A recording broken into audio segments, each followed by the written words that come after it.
O grande problema fundamental agora, antes que nosso povo possa alcançar a equidade.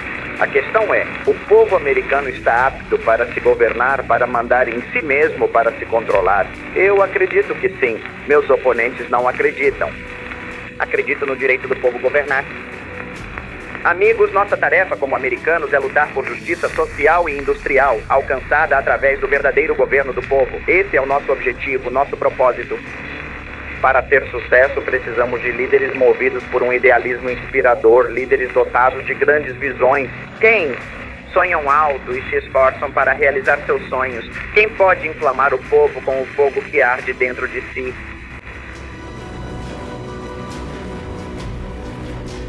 Na longa lista de orgulhosos presidentes dos Estados Unidos da América, destaca-se um homem que revolucionou a nação do Norte e que lançou as bases da política imperial americana do século XX. Seu nome é Theodore Roosevelt, uma personalidade multifacetada que não foi apenas um homem da política e do Estado, mas também um capitão militar bem-sucedido. Um escritor e historiador prolífico, um conservacionista, estudioso da flora e da fauna e um grande entusiasta do boxe e da caça de animais. Esse homem multifacetado conseguiu abrir caminho como o chefe dos Estados Unidos da América durante 8 anos, marcando um antes e um depois na história de sua nação e do mundo.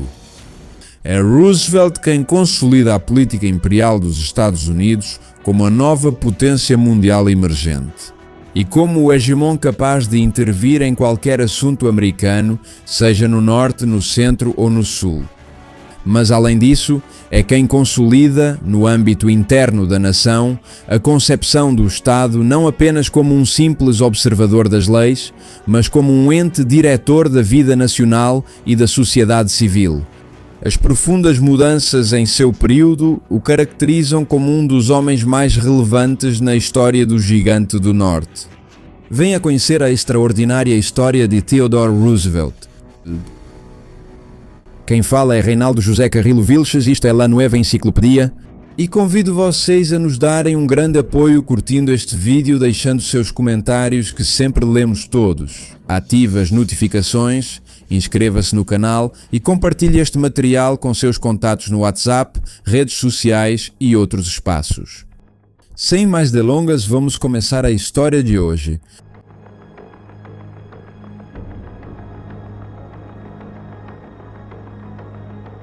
Theodore Roosevelt Jr. nasce na ilha de Manhattan, na cidade de Nova York, em 27 de outubro de 1858.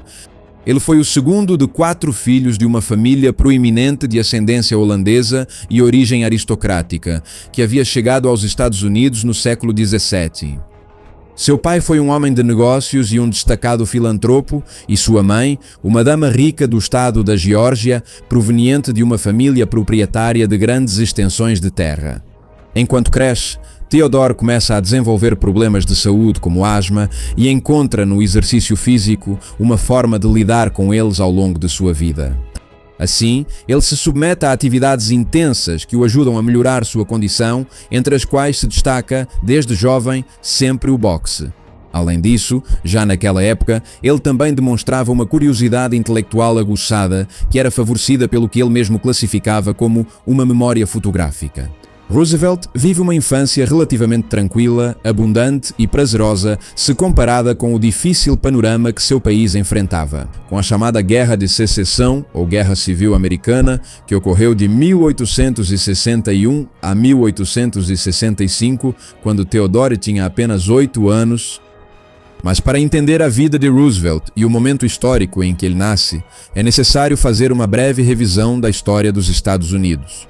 Pois a nação americana tem suas origens remotas nos primeiros assentamentos ingleses na costa nordeste do continente americano no início do século XVII.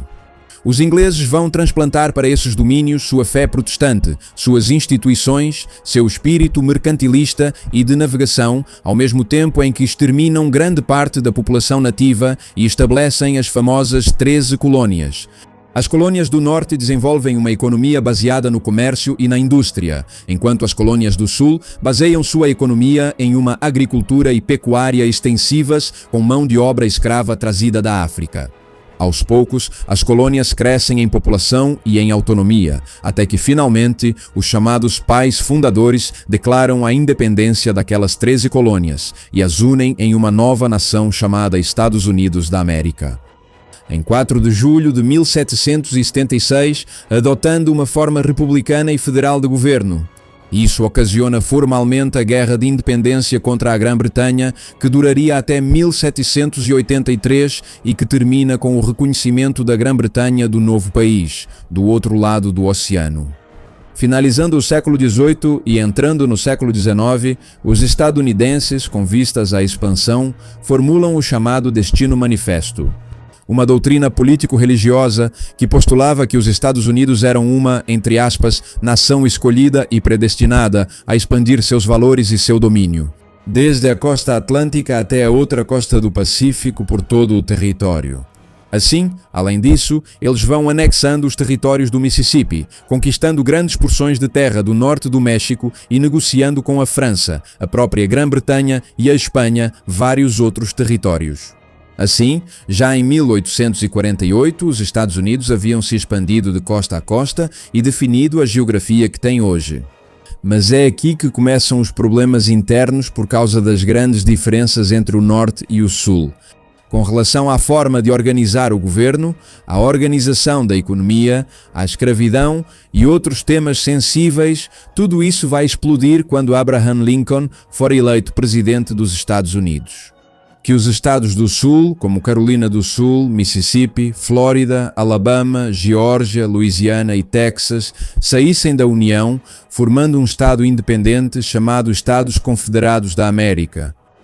Dessa forma, começava a guerra entre os chamados unionistas e os chamados confederados que haviam se separado. Embora tenha sido curta, foi bastante intensa e reconfigurou para sempre a política interna dos Estados Unidos. Dessa guerra sairão vitoriosos os unionistas em 1865, que vão abolir para sempre a escravidão e consolidar o poder do governo federal no Norte.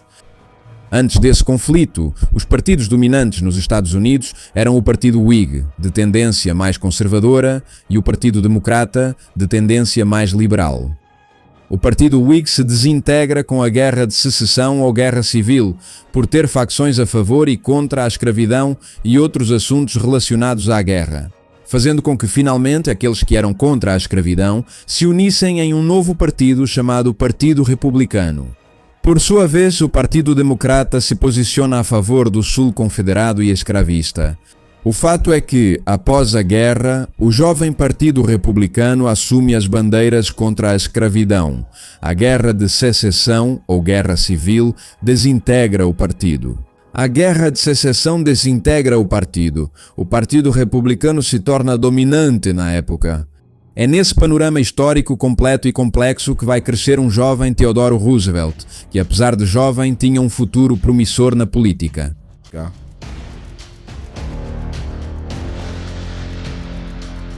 Então, voltando ao jovem Teodoro, Roosevelt completa 18 anos e entra na Universidade de Harvard, no estado de Massachusetts, fazendo aulas de História e Governo. Mas essa nova fase logo é abalada. Aos 19 anos, quando seu pai morre, em 1878, um acontecimento que o deixa profundamente abalado. Até que nesse mesmo ano, ele conhece uma jovem bonita e rica chamada Alice Hathaway Lee, a quem começa a cortejar quase imediatamente. Os anos de universidade são tranquilos para Teodoro e em meados de 1880 ele já havia concluído sua etapa em Harvard, disposto a se casar com Alice. Assim, com apenas 22 anos de idade, Teodoro já estava casado, tinha um diploma em artes por Harvard e possuía um grande patrimônio econômico. Muito rapidamente, Teodoro começa a demonstrar um interesse aberto por assuntos políticos e isso o leva a se matricular na Faculdade de Direito. Da Universidade de Columbia, retornando à sua cidade, Nova York, em Colômbia, ele é convidado a participar do Partido Republicano, no qual ele acaba entrando em cena em 1881, quando aceita a candidatura desse partido para a Assembleia Estadual. Esse foi seu primeiro grande desafio político, e ele saiu vitorioso dessa eleição, por isso deixou seus estudos em Colômbia para assumir o cargo para o qual havia sido eleito em 1882, com apenas 23 anos de idade. E apesar de sua inexperiência na Assembleia Estadual, ele rapidamente se torna uma figura reconhecida, tanto por sua postura e seus discursos, quanto por lutar contra a corrupção e por ter um espírito bastante reformista para a época. Já nessa época, o jovem Teodoro começa a usar seu característico bigode que ele vai manter por toda a vida. Nesses anos, ele também faz uma viagem como caçador, que era um de seus hobbies, para o território de Dakota. Lá, ele fica maravilhado com o estilo de vida dos chamados cowboys e com o negócio de criação de gado, chegando a adquirir ali seu próprio rancho ou fazenda. Em fevereiro de 1884, nasce sua filha Alice Roosevelt, mas sua felicidade desmorona imediatamente por dois fatos fatais: a morte de sua mãe e a de sua esposa Alice no mesmo dia. Isso foi um grande golpe para a vida de Theodore, que mergulhou em uma forte depressão durante os meses seguintes, a ponto de até deixar a Assembleia Estadual no final do ano. Ele vai para seu rancho em Dakota e lá encontra um novo ânimo em meio à natureza, à vida selvagem e às práticas da pecuária. Foi um tempo tranquilo de meditação e pouca atividade, mas ele não sairia do seu quadro depressivo. Só em 1885, quando faz uma viagem a Nova York e reencontra Edith Carroll, que era uma jovem da alta sociedade nova-iorquina e amiga de infância, com quem Theodore vai se casar novamente no final desse ano. Nesse ano, o frio rigoroso do inverno também acaba com todo o seu gado em Dakota, obrigando-o a vender a propriedade. Portanto, Teodoro opta por voltar para Nova York em 1886 e decide então retornar à vida política. Em pouco tempo, ele já havia se tornado um homem prestigiado e reconhecido dentro do Partido Republicano de Nova York. Então ele decide aceitar uma indicação republicana para a prefeitura de sua cidade naquele mesmo ano. Mas essa eleição termina em uma derrota esmagadora para Roosevelt. 9 meses depois disso, nasce seu primeiro filho do segundo casamento com Edith, chamado Theodore Jr. III. Ao mesmo tempo, ele continua se envolvendo mais nos assuntos do Partido Republicano e uma oportunidade se abre para ele em 1889, quando os republicanos retornam à presidência dos Estados Unidos com Benjamin Harrison. O presidente dos Estados Unidos vai nomeá-lo como membro da Comissão do Serviço Civil dos Estados Unidos, que naquela época era uma agência pública responsável por contratar os funcionários para o governo federal. E durante esse período, enquanto vai se familiarizando mais com a ação governamental, ele tem mais 3 filhos com sua esposa. Mas o momento de destaque de Roosevelt vem em 1897, quando é nomeado subsecretário da Marinha. Isso acontece no final do século XIX, no auge dos Estados Unidos como uma potência continental e agora mundial. Por isso, a partir de seu cargo, Roosevelt vai utilizar as forças navais como política de Estado para buscar impor os interesses dos Estados Unidos em toda a região latino-americana, com um olhar especialmente voltado para Cuba e Porto Rico, que à época dos fatos ainda eram províncias ultramarinas do Império Espanhol. Não à toa, quando o couraçado Maine dos Estados Unidos explode em Havana no início de 1898, uma explosão que, vale ressaltar, há um consenso histórico de que foi um autoatentado dos Estados Unidos para ter um pretexto para se envolver na guerra entre Cuba e Espanha. Quando isso acontece, Roosevelt foi um dos primeiros a reagir, enviando navios de guerra para as costas cubanas. De modo que, quando estoura a chamada Guerra Hispano-Americana, que envolve os Estados Unidos, o Império Espanhol e Cuba, Roosevelt decide renunciar ao seu cargo de subsecretário da Marinha para se dedicar a entrar literalmente em combate. Roosevelt organiza e lidera um regimento com caçadores e vaqueiros do Oeste. Era o primeiro regimento de cavalaria voluntária dos Estados Unidos, conhecido pela imprensa como os Rough Riders. Algo como os Cavaleiros Rudes, um regimento que ganha fama em Cuba por seus avanços e pela façanha de tomar a colina Kettle na Batalha de San Juan, mostrando assim Roosevelt não apenas como homem de política e governo, mas também como homem de guerra. Com a vitória dos Estados Unidos sobre a Espanha e a ocupação militar de Cuba e Porto Rico pelos Estados Unidos, Roosevelt passa a ser visto como herói nacional. Seus méritos de guerra fazem com que, em seu retorno a Nova York, os líderes do Partido Republicano do Estado o escolham como candidato a governador nas eleições daquele ano, dessa vez saindo vitorioso nas urnas. Assim, com 40 anos de idade, no final de 1898, Roosevelt chegava ao governo de seu estado natal, mantendo o mesmo ímpeto de seus cargos anteriores, lutando contra a corrupção administrativa e a corrupção do sistema judiciário. Fato que ficou evidente em várias ocasiões, como quando enfrentou os interesses de alguns nova-iorquinos abastados que costumavam sonegar impostos.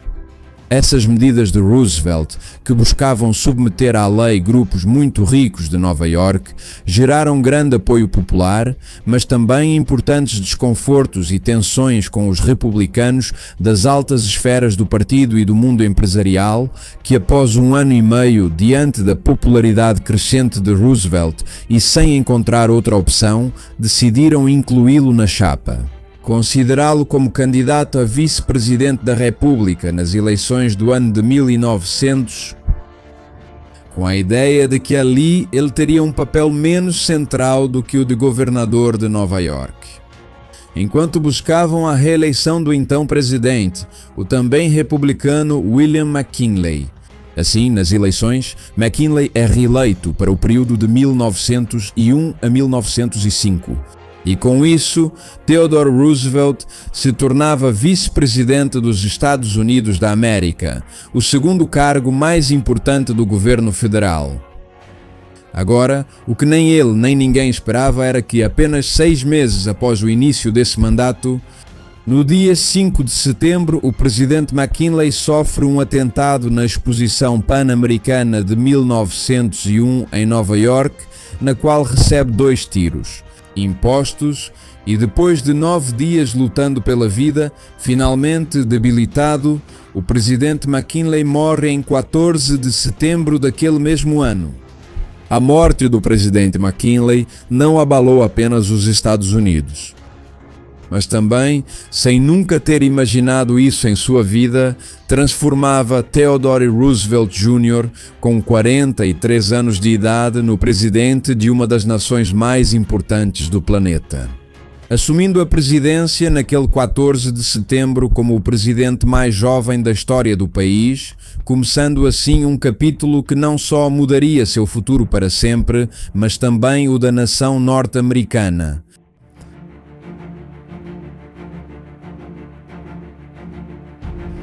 Roosevelt chega à Casa Branca com o objetivo de dar à figura do presidente um papel mais proeminente, ativo e central na vida nacional do que os presidentes anteriores tinham até então, entre outras coisas, por causa da oposição habitual do Congresso às iniciativas do Poder Executivo. Assim, durante seu mandato e amparado na boa base de apoio popular que possuía, Roosevelt se vale de ordens executivas para ampliar os poderes do Presidente da República e consumar seu projeto político. Por sua vez, Roosevelt deixa claro seu ideal de colocar o governo como supervisor e árbitro das forças vivas do país, entre elas as forças econômicas, para conduzir essas forças em benefício do interesse nacional e do interesse público. Por isso, dedica inúmeros discursos para conscientizar sobre a ideia do impacto da condução e da corrupção governamental. Além do controle dos grandes monopólios de multimilionários no país. Assim, por exemplo, no início do ano de 1902, o governo entrou com uma ação contra um truste ferroviário chamado Northern Securities Company, que serviu de base para um dos casos. Para combater a formação dos monopólios mais famosos até então, abrindo caminho para 40 processos judiciais futuros contra vários monopólios. Monopólios que foram criados sob condições de concorrência desleal naquela época. Este era o preâmbulo do que Roosevelt chamava, abre aspas, de um acordo justo entre o capital e o trabalho. De fato, foi isso que o levou a intervir em 1902 em uma grande greve do carvão na Pensilvânia, sendo a primeira vez que um presidente dos Estados Unidos participava publicamente de uma disputa trabalhista nacional, resultando em um grande sucesso que fez com que as demandas dos operários e trabalhadores fossem atendidas, levando ao fim da greve. Com essas ações, a popularidade de Roosevelt entre os americanos começava a se consolidar e ele ainda era favorecido por uma anedota peculiar. Durante uma viagem de caça no final de 1902, depois que avistaram e amarraram um filhote de urso, Roosevelt se recusou a atirar nele. Quando isso se tornou conhecido, uma série de charges retratando o incidente apareceu na imprensa. E uma dessas, em particular, chamou a atenção de um fabricante de brinquedos que se inspirou para criar um urso de pelúcia e batizá-lo com o nome de Teddy Bear, ou, como é conhecido em espanhol, o urso Teddy. Em apoio a Roosevelt e também como demonstração de sua compaixão pelos animais, sem saber que isso se tornaria uma marca mundial. Assim nasce o famoso nome dos ursos de pelúcia Teddy, que ainda perduram e se popularizaram até hoje com o diminutivo do nome do protagonista desta história, que passou a ser chamado de Teddy Roosevelt. Por outro lado, aos poucos, Roosevelt vai aumentando a supervisão federal sobre as grandes empresas americanas, o que gera, por sua vez, uma expansão importante do tamanho do governo. No campo econômico, nem tudo foram ações do executivo. Roosevelt também apoia legislações como a Lei Elkins de 1903, que buscava acabar com as práticas discriminatórias das empresas ferroviárias, que naquela época ofereciam tarifas preferenciais apenas para certos clientes, sem que estivessem disponíveis para o restante dos usuários. Isso foi mais uma afronta aos interesses do grande capital e dos interesses corporativos americanos, que foi gerando resistência contra Roosevelt. Dentro do seu partido republicano, no qual havia republicanos que faziam parte desse mesmo grande esquema empresarial. Era uma situação que Roosevelt não ignorava de forma alguma e por isso tentava agir com cautela, canalizando parte de sua energia para a política externa, onde, além disso, concentrava esforços grandiosos para elevar a posição norte-americana como potência internacional junto com os mesmos grandes capitais. Desde a guerra contra a Espanha no início do século, Roosevelt sabia que os Estados Unidos estavam, em comparação com nações como Inglaterra e França, isolados da dinâmica internacional de poder, o que obrigava a uma participação mais ativa do governo no cenário global, guiado pelo ditado popular que dizia: "Fale suavemente e carregue um grande porrete." Isso consistia em confiar primeiro na diplomacia, mas com um grande poder militar, ou seja, um porrete na mão, caso aquela diplomacia amigável não funcionasse a seu favor inicialmente. Roosevelt vem para consolidar a política imperial norte-americana. E ele se apoia na famosa Doutrina Monroe de 1823, que postulava que qualquer intervenção das potências europeias no hemisfério americano poderia ser considerada como um ato hostil contra os Estados Unidos e justificaria uma reação. Com um discurso americanista, os Estados Unidos declaravam seu poder exclusivo para intervir nos assuntos do continente. E se a doutrina Monroe veio a ser implementada não foi tanto no século XIX, mas principalmente no século XX, com Roosevelt como protagonista, que ainda acrescenta o famoso corolário Roosevelt, do qual já vamos falar para vocês. A política do grande porrete de Roosevelt. Isso seria uma demonstração da vontade de Roosevelt de sempre primeiro negociar e fazer acordos com os outros, mas sempre mostrando de forma sutil ou abertamente a possibilidade de agir militarmente contra seu adversário caso as condições não fossem aceitas. Assim, com essa visão pragmática geopolítica, o presidente Roosevelt concentra sua atenção, como já havia feito quando era subsecretário da Marinha, na América Hispânica e no Caribe, região que naquela época sofria de vários males. Fome, pobreza, doenças, subdesenvolvimento tecnológico, mas também grandes recursos minerais e humanos. Um porrete como exemplo: os prósperos e fortes Estados Unidos colocassem sua bandeira sobre essas regiões. não por meio de intervenção militar colonial ao estilo europeu, mas sim atrelando economicamente o progresso desses países ao das grandes companhias e multinacionais norte-americanas em setores importantes como o de alimentação, o petróleo, a mineração, o setor ferroviário e o financeiro. Um exemplo disso é quando os americanos se envolvem no projeto de um canal interoceânico através do Panamá, que naquele momento era uma região a mais da Colômbia, mas que nesse canal se conectaria um ponto comercial estratégico vital entre ambos os oceanos. Assim, os Estados Unidos decidem apoiar uma parte importante da elite panamenha para que se separasse da Colômbia como uma nova região. Na República Independente, em novembro de 1913 e pouco tempo depois, o recém-estabelecido governo panamenho assinava com os Estados Unidos o famoso Tratado Haibunau-Varilla, que dava aos Estados Unidos o controle absoluto da faixa onde seria construído o famoso Canal do Panamá. E ainda concedia aos Estados Unidos o contrato milionário para a realização da obra, com isenção de impostos, e lhes dava a administração soberana desse canal. Sobre essa história já temos um vídeo que convidamos vocês a assistir ao final deste. Mas o Panamá não foi o único lugar do Caribe onde Roosevelt ficou de olho. No início de 1903, Roosevelt intervém em uma disputa que envolvia a Venezuela, nação que depois de decidir não pagar uma série de dívidas ilegítimas e ilícitas que haviam sido contraídas com o exterior. Suas costas haviam sido bloqueadas e invadidas por várias potências europeias devido ao não pagamento dessas dívidas. Isso como parte da competição imperial entre as potências europeias para colonizar mais territórios. Diante disso, o governo dos Estados Unidos se impõe como um meio de negócio, buscando naquele momento alcançar grande poder, transformando-se em um agente de paz. O governo Roosevelt buscava a paz. Naquele momento, decisões eram tomadas em nome da justiça. A ampliação acordou que o conflito, como uma companhia, as ações dos Estados Unidos vão gerar em poucos anos resultados importantes. Faixa. Tornou-se uma grande faixa. Mas no caso do governo, choques entre ambos os países, que inclusive em 1908 vão desencadear uma mudança de regime na nação venezuelana. Esse conflito do bloqueio das costas da Venezuela por parte das potências europeias é o que serve de base para Roosevelt apresentar ao Congresso, em 1904, o chamado Corolário Roosevelt. Uma emenda do Congresso à doutrina Monroe que ampliava as faculdades dos Estados Unidos da América para intervir militarmente em outras nações do continente. Nesse caso, se os norte-americanos considerassem que um país do continente estava cometendo faltas flagrantes e constantes, teriam, segundo eles, justificativa para a intervenção.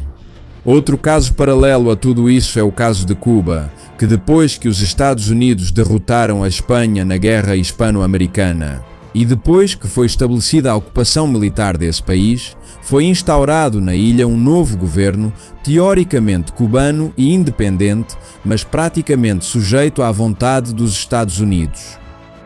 Com a chamada Emenda Platt, que estava anexada à própria Constituição cubana e dava aos Estados Unidos o poder de intervir na ilha quando considerassem necessário. Essa Emenda Platt na Constituição cubana era mais uma obra do poder político norte-americano encarnado em Roosevelt para consolidar seu domínio geopolítico naquela região.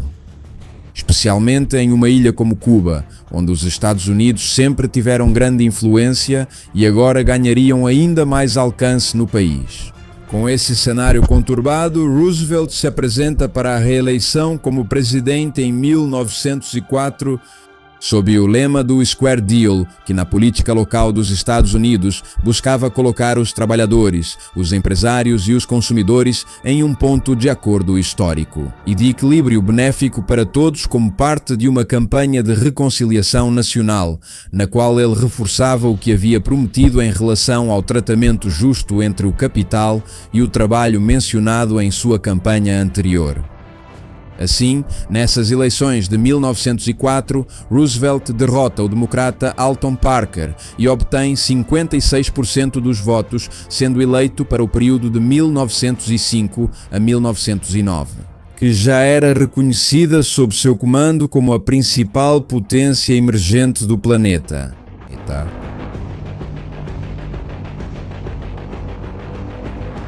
Este segundo período de Roosevelt será caracterizado por uma política externa mais agressiva, cuja ação de destaque ocorrerá quando estoura a Guerra Russo-Japonesa em 1904. Essa guerra pela corrida expansionista entre ambos os impérios, o russo e o japonês, no extremo Oriente Asiático, representava um desafio para Roosevelt. O governo dos Estados Unidos e o próprio Roosevelt decidem intervir e mediar entre os atores para alcançar algum acordo de paz. E de fato, depois de mais de um ano de batalhas sangrentas, no final de 1905 conseguem esse acordo com o Tratado de Portsmouth. Essa mediação de Roosevelt, na verdade, é o que lhe garante o Prêmio Nobel da Paz, que lhe é concedido em 1906, sendo o primeiro presidente e o primeiro norte-americano a receber essa honraria.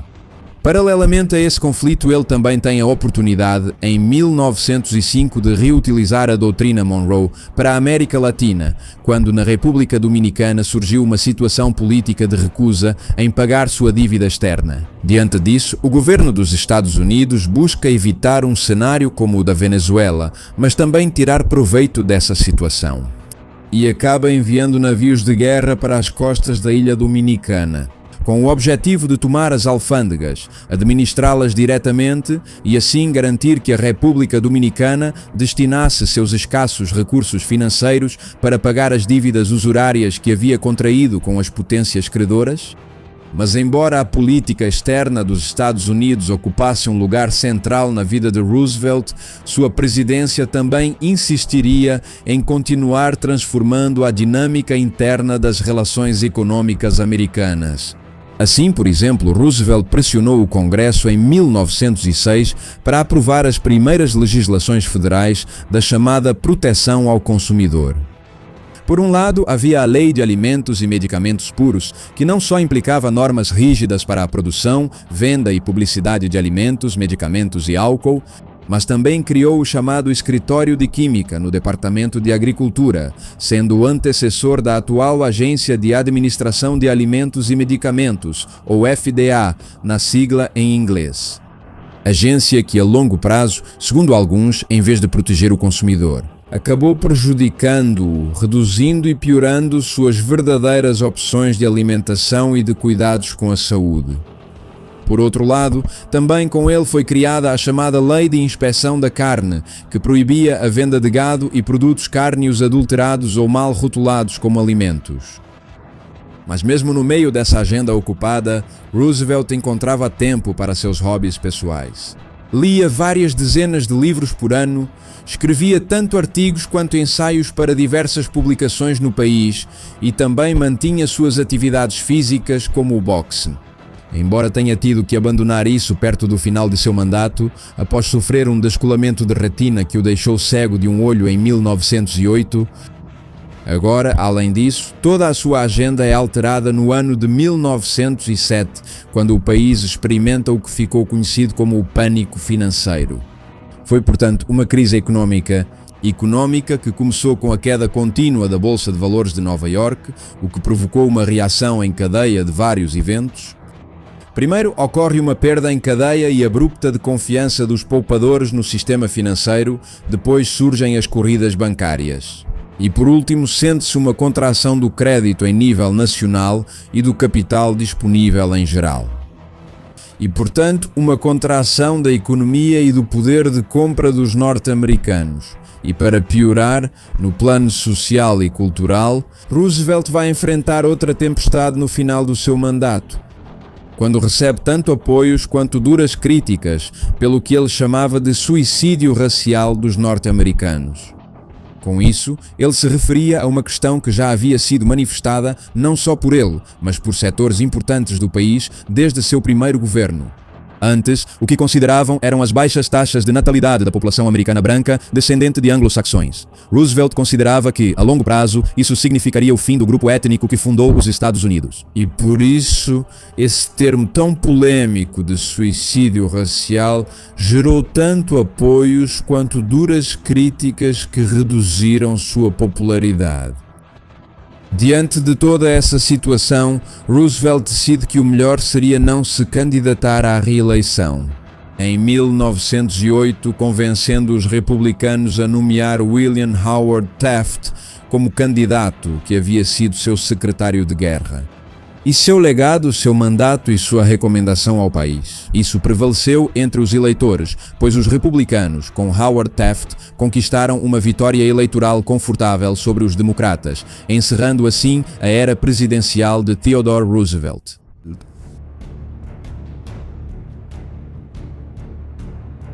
Após deixar a Casa Branca, Roosevelt aproveita para retomar alguns de seus interesses esquecidos e embarca em um longo safari pela África no início de 1909. Era uma expedição de caça, mas também tinha um foco científico e naturalista, graças à qual acabou enviando mais de 11.000 espécimes de flora e fauna para os Estados Unidos, que foram catalogados pelo Instituto Smithsonian durante vários anos. De volta ao seu país, em junho de 1910, Roosevelt se envolve em um conflito interno do Partido Republicano, onde havia choques entre facções mais progressistas que o apoiavam e outras facções mais conservadoras que apoiavam o presidente. Howard Taft, que já não seguia mais a linha de Roosevelt. Essas tensões só aumentam nos meses seguintes até que explodem. Em 1912, quando Roosevelt, vendo o destino que o país estava tomando, tenta tirar a indicação de Howard Taft para as eleições presidenciais daquele ano.